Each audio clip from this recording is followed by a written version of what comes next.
আজি মই পোনপ্ৰথমে যুৱ কংগ্ৰেছৰ সভাপতি জুবেৰ আলম ডাঙৰীয়াক আন্তৰিকতাৰে মোৰ অন্তৰৰ পৰা ৰাজনৈতিক ভৱিষ্যত উত্তৰণৰ মই কামনা কৰিছো। যি যাত্ৰা তেওঁ কৰি আছে অসমৰ ইমূৰৰ পৰা সিমূৰলৈ, যুৱ কংগ্ৰেছে যি যাত্ৰা আনি আজি এই শিল্পগ্ৰাম প্ৰাংগণত এইখিনিত উপস্থিত হৈছে, মই আন্তৰিকতাৰে তেওঁলোকলৈ ৰাজনৈতিক উত্তৰণৰ কামনা কৰিছো।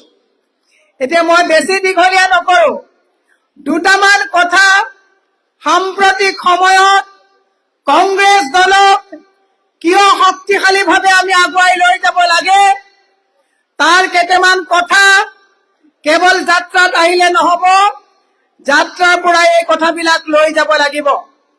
মই আজি ইয়াত বহি থকা সন্মানীয় অসমৰ বিভিন্ন প্ৰান্তৰ পৰা অহা হাজাৰ হাজাৰ লোকক মই প্ৰশ্ন কৰিব বিচাৰিছো যে আপোনালোকে সন্মানেৰে গণতান্ত্ৰিক অধিকাৰ লৈ অসমত জীয়াই থাকিব বিচাৰিছেনে নাই? বিচাৰিছেনে নাই? যদি বিচাৰিছে আৰু 2 মাহৰ পিছত ইয়াত গণতান্ত্ৰিক পদ্ধতিৰে যি নিৰ্বাচন হ'ব, এই নিৰ্বাচনত গৌৰৱ গগৈ ডাঙৰীয়াৰ হাত শক্তিশালী কৰি অসমত যি বিভাজন, বিদ্বেষ, হিংসা, ঘৃণাৰ যি বাতাবৰণ সৃষ্টি কৰিছে অসমৰ মাননীয় মুখ্যমন্ত্ৰীৰ নেতৃত্বত, তাত ওফৰাবৰ কাৰণে আমি ঐক্যবদ্ধভাৱে যুঁজিম নে নুযুঁজিম? যুঁজিম নে নুযুঁজিম? যুঁজ এখন হ'ব নে নহ'ব? তেতিয়াহ'লে আজি আমি সংকল্প লোৱা হওক যে বিভিন্ন ভয় আৰু ভীতিৰে, বিভিন্ন প্ৰলোভনেৰে অসমৰ এইসকল যুৱকক, যুৱ সমাজৰ ভৱিষ্যত অন্ধকাৰলৈ লৈ গৈ অসমত বিজেপি চৰকাৰে যে বিভাজনৰ ৰাজনীতি কৰিছে তাক ওফৰাবৰ কাৰণে অসমত গৌৰৱ গগৈ ডাঙৰীয়াৰ নেতৃত্বত যুৱ কংগ্ৰেছ, NSY, মহিলা কংগ্ৰেছ, সেৱা দল, য়ং ব্ৰিগেড, সামাজিক মাধ্যম, উঠৰলৈকে প্ৰত্যেকে দায়িত্ব ল'ব লাগিব। লাগবনে? এইবাৰ চৰকাৰ কাৰ হ'ব? কংগ্ৰেছৰ হ'ব নে নহ'ব? যদি কংগ্ৰেছৰ চৰকাৰ হ'ব লাগে তেতিয়াহ'লে ভয় আৰু ভীতিগ্ৰস্ত হ'লে নহ'ব। হিমন্ত বিশ্ব শৰ্মাই যদি ভয় খুৱায়, এই ভয় আমি প্ৰতিহত কৰি আমি এখন সুস্থ গণতান্ত্ৰিক চৰকাৰ আমি ৰক্ষা গঢ়িবৰ কাৰণে চেষ্টা কৰিব লাগিব, য'ত হিমন্ত বিশ্ব শৰ্মাৰ পুলিচৰ ৰঙা চকুক আমি ভয় নকৰো। কৰিম নেকি? সেইকাৰণে মই আপোনালোকক কৈছো, নিৰ্বাচনৰ আগত বিভিন্ন কথা আহিব। আজি অলপ আগতে আপোনালোকে হতাশ নহ'ব, আমাৰ প্ৰাক্তন সভাপতি ভূপেন বৰা ডাঙৰীয়াই মনৰ কিবা ক্ষোভত দললৈ এখন পত্ৰ প্ৰেৰণ কৰিছে, কিন্তু মুখ্যমন্ত্ৰী ডাঙৰীয়াই একেবাৰে যেন কংগ্ৰেছৰ এতিয়াও মুখ এৰিব নোৱাৰি মুখপাত্ৰ হিচাপে যিবিলাক কথা কৈ আছে, মই আপোনালোকক এটা ভাল খবৰ দিছো, ভূপেন বৰা ডাঙৰীয়াই মনৰ ক্ষোভ দলত কৈছিলে আৰু দলৰ নেতৃবৃন্দ যেতিয়া গৈছিলে পদত্যাগ পত্ৰ প্ৰত্যাহাৰ কৰিছে। গতিকে ভূপেন বৰা ডাঙৰীয়ালৈ আমি এটা উষ্ম আদৰণি ইয়াত জনাইছো। আমি জানো যে তেখেতৰো ইয়াত দলত কণ্ট্ৰিবিউচন আছে। এইবিলাক কথা লৈ মুখ্যমন্ত্ৰীয়ে কি কৈছে, 2-এজন হালধীয়া সাংবাদিকে কি লিখিছে ছচিয়েল মিডিয়াত, ইয়াক লৈ আপোনালোকে কেতিয়াও বিচলিত নহ'ব। আমি কংগ্ৰেছ কি কাৰণে কৰিছো? এটা বিচাৰধাৰাৰ কাৰণে কৰিছো, হয়নে নহয়? আমি কংগ্ৰেছৰ যিটো বিচাৰধাৰা, এই বিচাৰধাৰাত আমি হিন্দু হলে যেনেকৈ মন্দিৰত যাব পাৰো, মুছলমান যেনেকে মছজিদত যাব পাৰে, খ্ৰীষ্টিয়ান যেনেকে গীৰ্জাত যাব পাৰে, আৰু আমি নামঘৰত যেনেকে যাব পাৰো, তেনেকুৱা এখন সংবিধানৰ ৰক্ষক হিচাপে আমি দায়িত্ব ল'ব লাগিব। ল'বনে নল'ব? গতিকে মই আপোনালোকক, বিভিন্ন বক্তা ইয়াত আছে, আমি সকলোৱে ঐক্যবদ্ধভাৱে যুঁজিব লাগিব, প্ৰলোভিত নহ'ব। এফালে 1250 টকা দি দৈনিক 41 টকাকৈ দিছে, আৰু আনফালে হিমন্ত বিশ্ব শৰ্মাই চৰকাৰী ধাৰৰ বোজা 52,000 টকাকৈ দি 142 টকা দৈনিক জেপ কাটি লৈ গৈছে, হয়নে নহয়? সেইকাৰণে আপোনালোকক হিমাংশু দাসে এটা গান লিখিছিলে, যে চামুচাৰে দি বেলচাৰে লৈ গৈছে। আৰু এইবাৰ আমি হিমন্ত বিশ্ব শৰ্মাই কৈছে যে তেওঁ চবতছে ভয়াতুৰ মানুহ। মই আপোনালোকক কওঁ শুনক, হিমন্ত বিশ্বৰ নিচিনা ভয়াতুৰ মানুহ আছে নেকি অসমত? আছে নেকি? যেতিয়া যেতিয়া ভয় খাই পুলিচ লগাই দিয়ে, যেতিয়া যেতিয়া ভয় খাই ইনকাম টেক্স লগাই দিয়ে, দিয়ে নে নিদিয়ে? আৰু হিমন্ত বিশ্ব শৰ্মাই ভালকে বুজি পাইছে যে তেওঁৰ ৰাজনৈতিক যিবিলাক চল চাতুৰি আৰু ভেলকিবাজি অৱসান হোৱাৰ ৰাস্তাত গৈ আছে। সেই আমাৰ মানুহবিলাকক প্ৰলোভিত কৰিবৰ কাৰণে তেওঁ চেষ্টা কৰিব। আপোনালোক প্ৰলোভিত নহব। হিমন্ত বিশ্ব শৰ্মাই এফালৰ পৰা অসমখন ভোগ ৰাখে গিলিছে। আজি আমাৰ যাত্ৰাত যাব। মই জুবেৰ আলম ডাঙৰীয়াক আকৌ মই ধন্যবাদ জনাইছো যে অসমৰ সহজ সৰল মানুহবিলাকক হিমন্ত বিশ্ব শৰ্মা আৰু তেওঁৰ পত্নীয়ে লুণ্ঠন কৰা কথাবিলাক গাঁৱে গাঁৱে যেতিয়া আমি জনাই দিছো, হিমন্ত বিশ্ব শৰ্মাৰ মাথাই কাম কৰা নাই। আমি গৌৰৱ গগৈ ডাঙৰীয়াৰ নেতৃত্বত হিমন্ত বিশ্ব শৰ্মাৰ পত্নীয়ে অসমক লুণ্ঠন কৰা সম্পত্তিবিলাক যেতিয়া আমি দেখাবলৈ গৈছো, তেওঁ গৌৰৱ গগৈক পাকিস্তানীৰ লিংকৰ কথা কয়। আমি গৌৰৱ গগৈক পাকিস্তানীৰ লিংকৰ কথা কোৱা হিমন্ত বিশ্ব শৰ্মাক আজি সুধিব বিচাৰিছো যে তোমালোকে যে এই মিছা কথাবিলাক কৈ গৌৰৱ গগৈৰ যে মানহানি কৰাত তোমালোকে যি লাগিছা, তোমালোকে ডাবল ইঞ্জিনৰ চৰকাৰ, কিয় তেতিয়াহ'লে গৌৰৱ গগৈক তোমালোকে এৰেষ্ট কৰিব পৰা নাই? মানুহক বুৰ্বক সজাব বিচাৰিছা।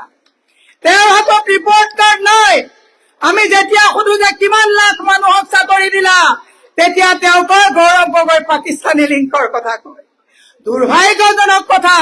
মই অসমৰ সুধী সমাজক আজি আহ্বান জনাইছো যে আমি এনেকুৱা এখন পৃথিৱীত জন্ম হৈছো, আমি এনেকুৱা এখন অসমত জন্ম হৈছো য'ত ঘৃণাৰ প্ৰশ্ৰয় নাই। ইয়াত মিলা প্ৰীতি আৰু সম্প্ৰীতিৰ কথা চলে, য'ত মীৰা বৰঠাকুৰ আৰু জুবেৰ আহমেদে একেলগে আমি একে জেগাত বহি চাহ খোৱাৰ বাতাবৰণ আছে। কিন্তু দুৰ্ভাগ্যজনক কথা, আজি মুখ্যমন্ত্ৰীয়ে অতি নিলজ্জভাৱে কৈছে যে কংগ্ৰেছ এটা মিয়াৰ দল বুলি তেওঁ কবলৈ কৈছে, আৰু তেওঁ কৈছে যে অহা 5 বছৰত কংগ্ৰেছত 2টা কলহ থাকিব, এটাত ছাগলীৰ মাংস আৰু আন এটাত বেলেগ থাকিব বুলি কৈছে। মই আজি আপোনালোকক ইয়াৰ পৰাই কৈছো যে আহক আমি এনেকুৱা অগণতান্ত্ৰিক অভদ্ৰ কথা কোৱা মুখ্যমন্ত্ৰীক ভৎসনা দিওঁ। হিমন্ত বিশ্ব শৰ্মাক আমি ভৎসনা দিওঁ যে তেওঁ কৈছে যে কংগ্ৰেছত কেৱল 2জন হিন্দু মানুহ থাকিব, বাকী সকলোবিলাক মুছলমান মানুহ থাকিব বুলি কৈ আৰু 2টা কলহৰ কথা কৈছে। মই অসমৰ ৰাইজক আহ্বান জনাইছো যে এনেকুৱা অভদ্ৰ, এনেকুৱা অশুভ কথা কোৱা মুখ্যমন্ত্ৰীক চাবিচক উৎখাত কৰাৰ দায়িত্ব অসমৰ ৰাইজে ল'ব লাগিব, আৰু বুথত আমাৰ বুথৰ কৰ্মীসকলে ল'ব লাগিব। ল'বনে নলয়? আৰু দ্বিতীয় এটা কথা কৈছো যে অসমৰ ৰাইজে নিজক নিজে প্ৰশ্ন কৰক যে এইজন হিমন্ত বিশ্ব শৰ্মাৰ দিনত দলং ঠিকেই বনাইছে, 1250 টকা ঠিকেই দিছে, কিন্তু প্ৰত্যেকজন 3.56 লাখ মানুহৰ মূৰৰ ওপৰত 56,000 টকাকৈ ধাৰৰ বোজা দিছে। দিছে নে নাই? 16,000 চাকৰিৰ কাৰণে 42 লাখ এনেকুৱা যুৱকে চাকৰি এপ্লাই কৰিছে। কৰিছে নে নাই? মহিলা সবলীকৰণৰ কথা কয়, য'ত আজি তাৰিখত অসমত তেওঁলোকে এতিয়া ভূপেন বৰা ডাঙৰীয়া লখিমপুৰ কলেজত যাওঁতে মহিলা মহালীন ইংগিত দিয়া বুলি কথা কবলৈ আহে। মই আজি হিমন্ত বিশ্ব শৰ্মাক ইয়াৰ পৰা শুনিছো, তোমালোকে যোন মৰিয়াভাগ মৰিয়াই হত্যা কৰিছিলা, তেতিয়া ন্যায়ৰ কথা ক'ত কৈছিলে? চাকৰি কেলেংকাৰীৰ বাবে ইন্দ্ৰাণী তহবিলদাৰে আত্মহত্যা কৰিবলগীয়া হ'ল, তেতিয়া তোমালোকে মহিলাক ন্যায় কেতিয়া কৰিছিলা? তোমালোকৰ সভাপতি ভৱেশ কলিতা 7টা বজাৰ পিছত অটল বিহাৰী বাজপেয়ী ভৱনত মহিলাৰ প্ৰৱেশ নিষিদ্ধ কৰিছিলে, তেতিয়া মহিলাৰ কথা ক'ত কৈছিলা? তেতিয়া তোমালোকে চকুত পাতি বান্ধি ৰখি আছিলা। মই সেই অসমৰ মাতৃসকলক মই বিনম্ৰতাৰে অনুৰোধ জনাইছো যে বহুত হ'ল অন্যায়। এইবাৰ হিমন্ত বিশ্ব শৰ্মাক যদি আমি প্ৰতিহত কৰিব নোৱাৰো, অসমত ভূপেন হাজৰিকাই গোৱাৰ দৰে যে আজিৰ অসমীয়াই নিজক নিচিনিলে অসম ৰসতলৈ যাব, অসমত অসমীয়া ভগনীয়া হ'ব।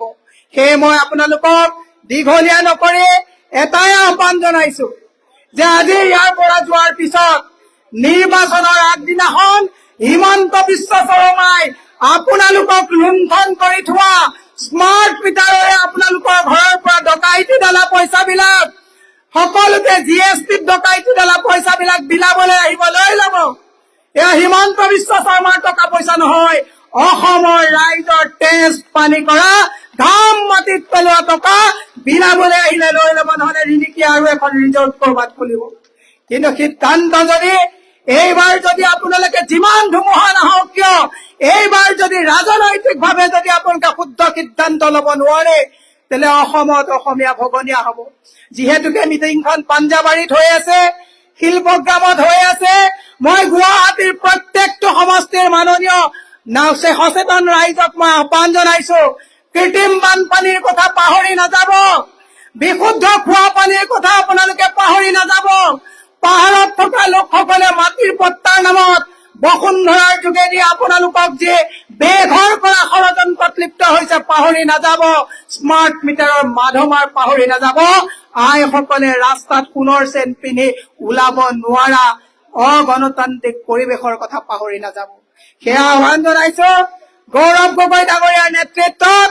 আৰু 60 দিনৰ পিছত যে নিৰ্বাচন হবলৈ গৈ আছে, এই নিৰ্বাচনত অসমৰ ৰাইজে আমি সিদ্ধান্ত লোৱা হওক যে কংগ্ৰেছে যিখন আমাক সংবিধান দিছে, সংবিধান বচোৱাৰ ক্ষেত্ৰত, সংবিধানে দিয়া আমাক অধিকাৰবিলাক বচোৱাৰ ক্ষেত্ৰত, হিমন্ত বিশ্ব শৰ্মাৰ দাদাগিৰি নাইকিয়া কৰাৰ ক্ষেত্ৰত, হিমন্ত বিশ্ব শৰ্মাৰ গৰু চোৰ, মাটি চোৰ, চুপাৰী চোৰ, কয়লা চোৰ এইবিলাক বন্ধ কৰাৰ স্বাৰ্থত হিমন্ত বিশ্ব শৰ্মাই কেৱল হিন্দু আৰু মুছলমানৰ ৰাজনীতিকক নস্যাৎ কৰাৰ স্বাৰ্থত হিমন্ত বিশ্ব শৰ্মাই মানুহক গৰু ছাগলীৰ দৰে কিনাৰ যি ষড়যন্ত্ৰত অসমৰ ৰাজকোষৰ টকা পইচা অবাবত নষ্ট কৰিছে, তাক প্ৰতিহত কৰাৰ স্বাৰ্থত গৌৰৱ গগৈ ডাঙৰীয়াৰ হাত শক্তিশালী কৰি জুবেৰ আলমৰ নেতৃত্বত অসমত যুৱ প্ৰজন্মই সিদ্ধান্ত লোৱা হওক যে আমাৰ কংগ্ৰেছৰ দিনত বনোৱা চৰকাৰী স্কুলবিলাক পুনৰ উদ্ধাৰ কৰি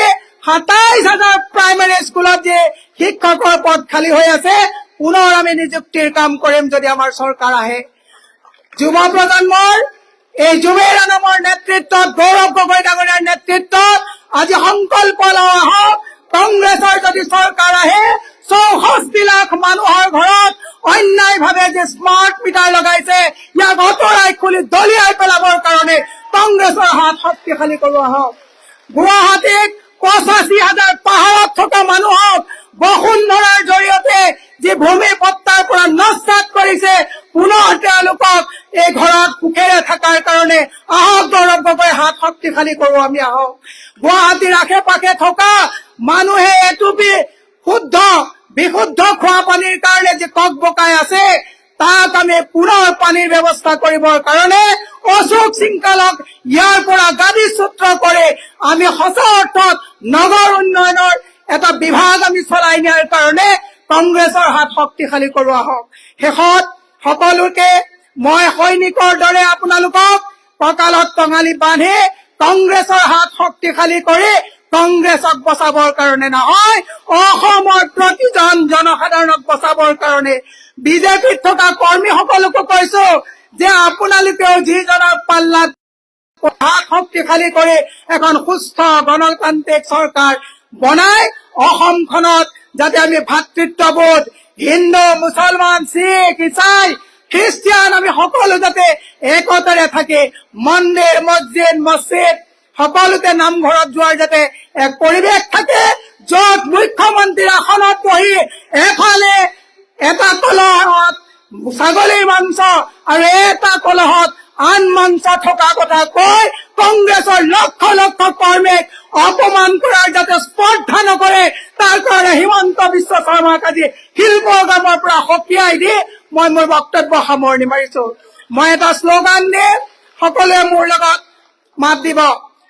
মল্লিকাৰ্জুন খাৰ্গে, ৰাহুল গান্ধী, ৰাহুল গান্ধী, গৌৰৱ গগৈ, গৌৰৱ গগৈ, জুবেৰ আনম, জুবেৰ আনম।